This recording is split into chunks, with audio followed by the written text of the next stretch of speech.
Hindi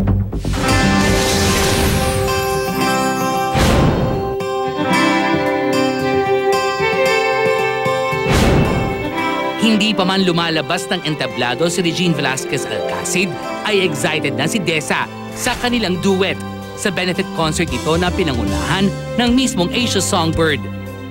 Ang nasabing pagtatanghal ay ginanap sa Zirco kamakalawa ng gabi na dinaluhan din ni Dulce, Jamie Rivera at The Company. Oo, Diyos ko. Ang tagal na namin kasing hindi nagkita niyan. Ninang siya ng panganay ko. So, I'm really very happy na nakasama ko siya ulit. Kaninang rehearsal, medyo nag-catching up kami. And sobrang saya-saya ko. Ramdam din ni Dessa ang pagmamahal mula kay Dulce. Si Dessa, mahal ko yan eh. Parang anak ko yan. Mula pa nung nagsimula yan. And I'm always praying for her. Nandito kami to support her.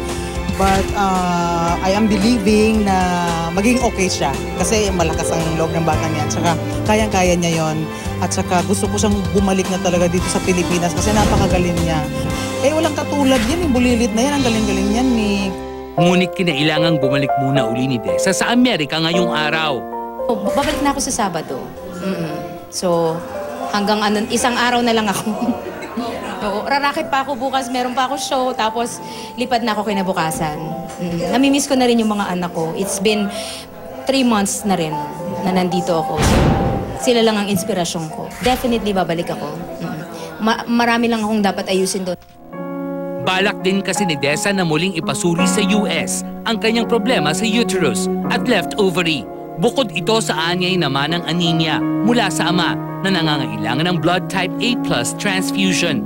Sabi ng doktor ko, ina-advise ako na magpa-second opinion ulit kung talagang kailangan ng alisin yung uterus ko. Hysterectomy siya. 2 doktor na sa States yung nagsabi. But then gusto ko pa ng isa pa, baka sakaling pwede pa.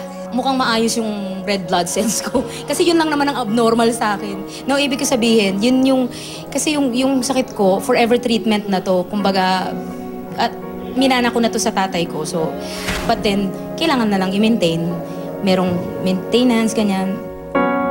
Bagamat may pinagdaraan ng pagsubok. Wala to, Diyos ko, lahat ng mga karamdaman or maaalis yan lahat. At saka hindi yan ibibigay sa'yo ni Lord kung di mo kaya lahat yan. So, positive lang ako, positive.